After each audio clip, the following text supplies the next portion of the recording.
the woman who has done it all. So what could possibly be next? Do you feel this notorious biological clock? Absolutely. Well, what time is it then? It's time. And later, Primetime, now from TV1 in New York, Diane Sawyer. It's so easy to imagine the Madonna who strikes the pose, the Madonna who creates the music, the outrage, and controls all that money. But for some reason, it's hard to remember that she's also a 37-year-old woman who goes home at the end of the day, shuts the door, and like the rest of us, dreams a dream in the dark. And that's the woman you are going to meet tonight. With Forrest Sawyer, Madonna remembering a little girl whose mother died when she was 5 years old, a marriage to Sean Penn that couldn't be sustained, and looking ahead and wondering about the highest tightrope she's ever walked, her starring role in the film Evita.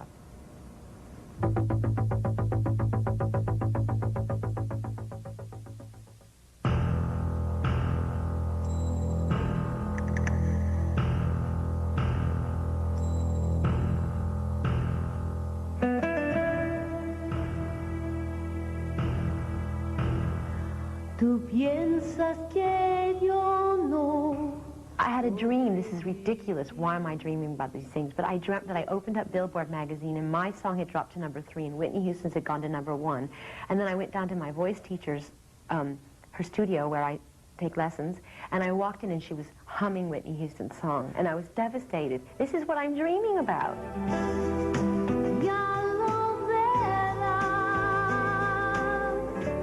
Even though Madonna's already recording the Spanish version of the hit single from her new album, Something to Remember, she is still anxious.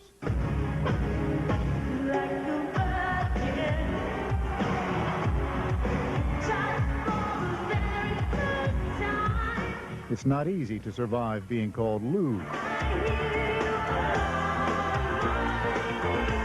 or blasphemous, or an outrageous exhibitionist, and still stay on top. But Madonna has.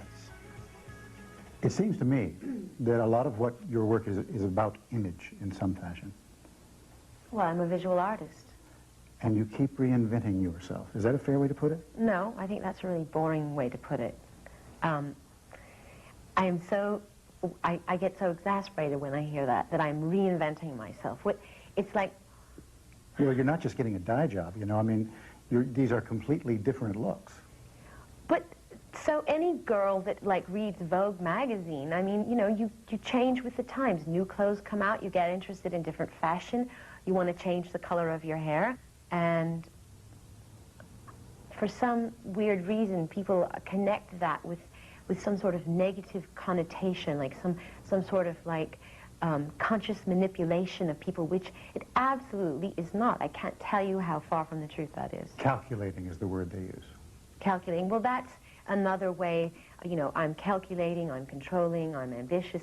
It's not a bad thing to want to control things. It's not a bad thing. I mean, we are all manipulative in our everyday life with people. You're manipulating me right now in this interview. And I'm doing the best I can. Exactly. I mean, when you look at, for instance, look at Robert De Niro, or look at any great actor who completely reinvents themselves for their roles in their movies.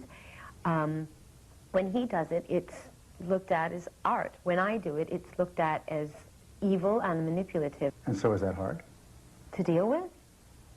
Well, yeah, I mean, it's not pleasant. I'm sure you get it at least a little bit. I mean, everyone's jealous of anyone that's doing well. Yeah, but, I mean, what you get is a rainstorm of stuff. Periodically, people come... If Princess Diana can take it, I can. Here's the conventional wisdom. Madonna has this sense of where the culture is and what's acceptable, particularly sexually. And she has, in the past, certainly pushed the envelope just that little bit further, kind of every step. Right. And that is intentional.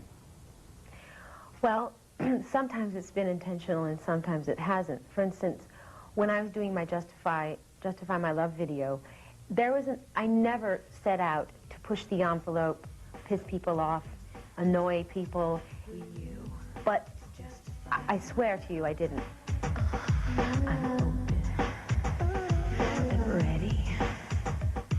And then when it, you know, it came out and it like shocked so many people, and people were, you know, reacting in such an outrage, that's when it sort of like pushed my buttons and made me want to sort of push things further, because I thought, that is such hypocrisy. I think that you actually had dug some new ground.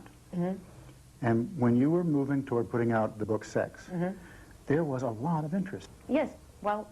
Right? I mean, they're interested in the subject to begin with, and they're interested that you're going to explore it. No, I'm sure they were all like saying, okay, now what is she going to come up with, you know, and will we tie her to the whipping post?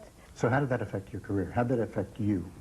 Suddenly I was pigeonholed as, or labeled as this woman, this raving nymphomaniac who's obsessed with sex and shocking people. So I did think that I needed to sort of go away in a certain sense and kind of rethink how I was going to continue as an artist. The conventional rap is Madonna sings, you bet. Dances, terrific. Puts on a show that'll knock your socks off. Cook some mean spaghetti. Some hellacious spaghetti. Acting, I don't know. Mm-hmm. Well, I don't blame them for thinking that. They haven't seen me in very many good movies. I don't disagree with them. But there's a difference between being in bad movies and being a bad actress. I don't think I'm a bad actress. I think I've been in a lot of bad movies. It certainly puts pressure on your next venture. Yeah, it does. A lot. Mm-hmm.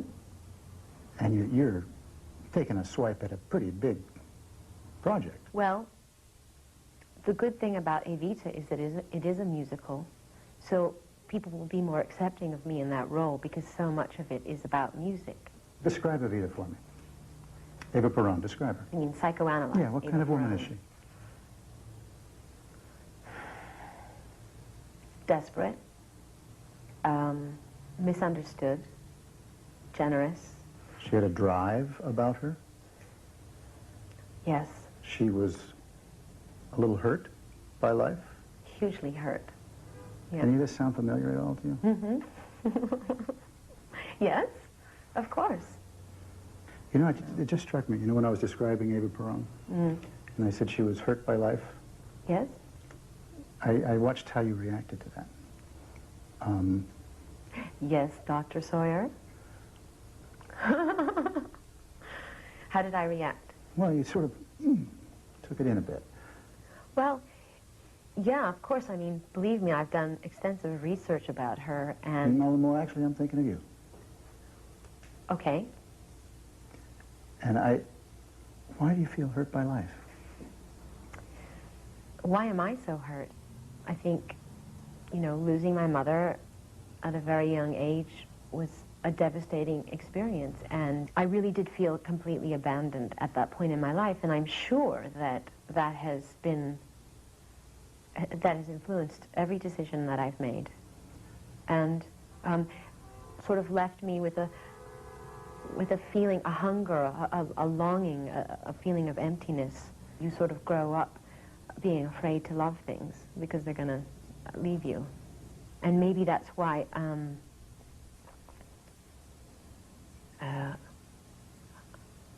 I overreact to things. I'm oversensitive to things because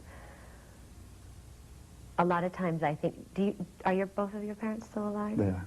Are you close to them? I am. Yeah.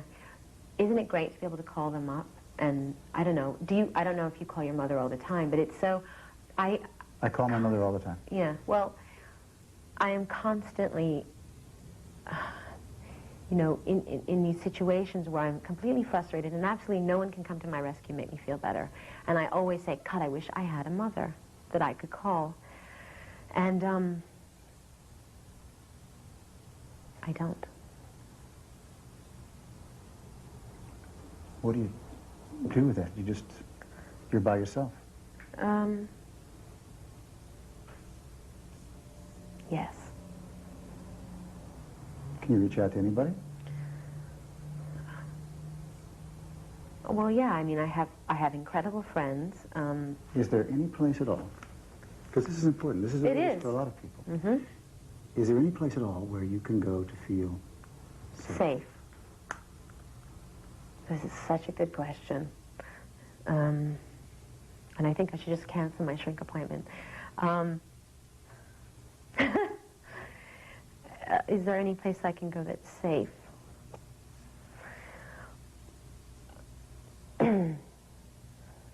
No, not really. I suppose.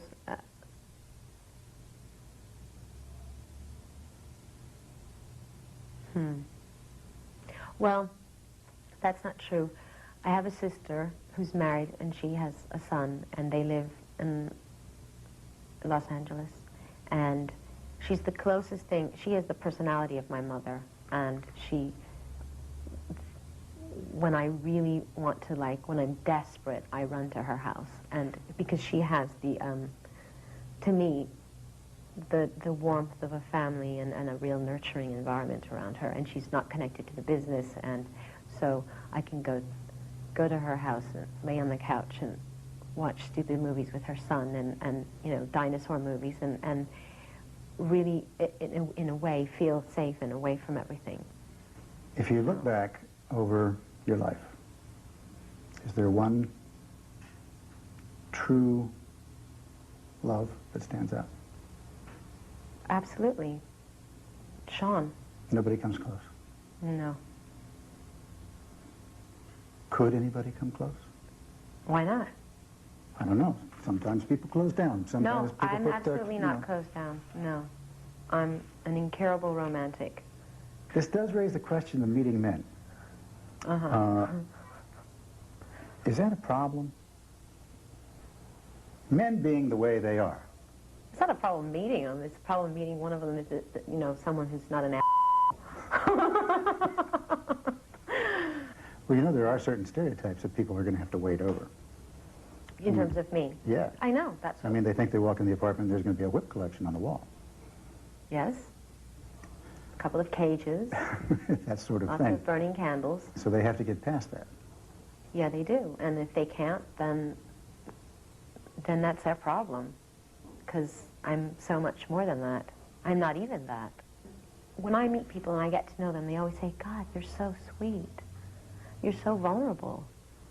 You know, and my whole thing is, God, can't you see that? Can't you see that in everything that I do? I mean, I think it's obvious. If things went the way you really wanted them, would you marry again? Yeah, definitely. Family? Definitely. Bambinos? Absolutely. What if you don't meet the right guy? Well, then I'll adopt a baby. Or two. But I'm sure I'll meet the right guy. I'm sure of it. Do you feel this notorious biological clock? Absolutely. Yeah? What time is it then? It's time.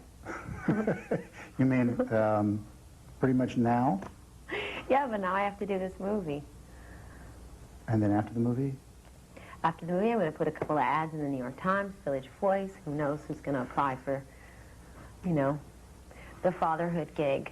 Somewhere in that mix, your music keeps going? Of course. Always.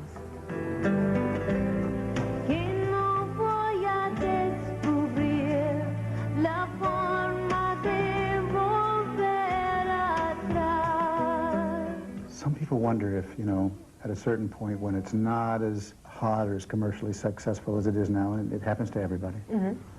Has happened to me. Does that cause you to want to back off, to bail out? No. No. I love music.